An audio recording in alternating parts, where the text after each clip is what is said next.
Hey guys, it's Kerry. I'm here at the Next Page Café in Weymouth. Awesome spot. One of the homes of the original Alumni Pizza. In fact, the perhaps home of the original Alumni Pizza because of this man, Steve Player, a legend in the bar pizza scene. Steve, how many bar pizzas have you made in your career? We've made over 3 million pizzas. 3 million. Because when did you start making them? I started working there when I was 14 and back in 1971. At the original Alumni. The one in Wollaston. Yeah, so which was a great place, and I call it the late great Alumni Café. So there's a couple of secrets to the Alumni Style. You get the Alumni Style.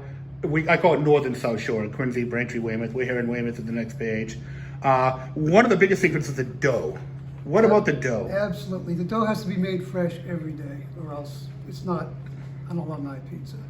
And it's a very simple dough, right? It's a Very simple dough recipe, absolutely. But the temperature, you said one of the unique things of South Shore bar pizza is you don't order a pizza and the guy flips it up in the air. You guys pre-make the dough. We pre-make them and then we let them set up in the refrigerator for a few hours. And there's a secret to the temperature, I'm told. There is a secret.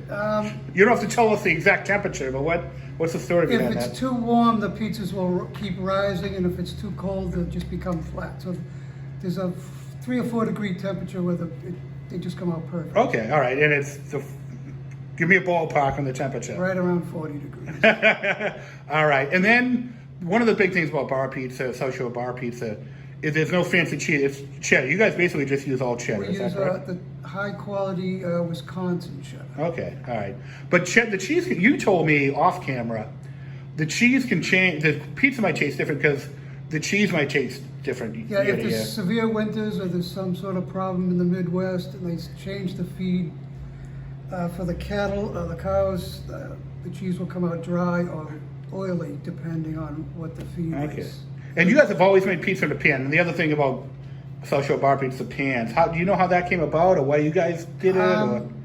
That's just how my dad started making them. I don't have. Yeah, because your dad bought the Alumni Cafe back in the '60s. That's right. Yes. All right, and he didn't hire you until 1971. You must not have been the brightest kid.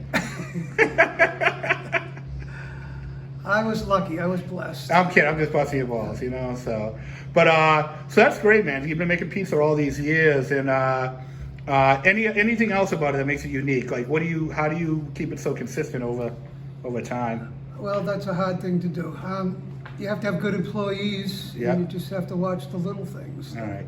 The little things like the temperature, and just try to make the dough the same way every day. And you guys kind of have your own secret. You take your standard tomato sauce, and you guys add spices to it. We do add some spices to it. Otherwise, it just comes out bland. All right. So you've made, you think, over 3.6 million pizzas? The Alumni in Wollaston, in its entirety, made 3.6 million. And you've made more here at the Next Page? And yes, in other places. Okay. All right. Well, Steve, it's great to meet you. I've never met you before. It turns out we grew up in the same neighborhood. We know a lot of the same people, so it's a pleasure to meet you. The Grand Master, I'm going to dub you the Grand Master of South Shore Bar Pizza, Alumni Style Bar Pizza, and it's a pleasure to meet you, man. And I know a lot of people on the South Shore Bar Pizza Social Club are going to be glad to learn a bit from you. Thanks, Steve. Okay, thank you.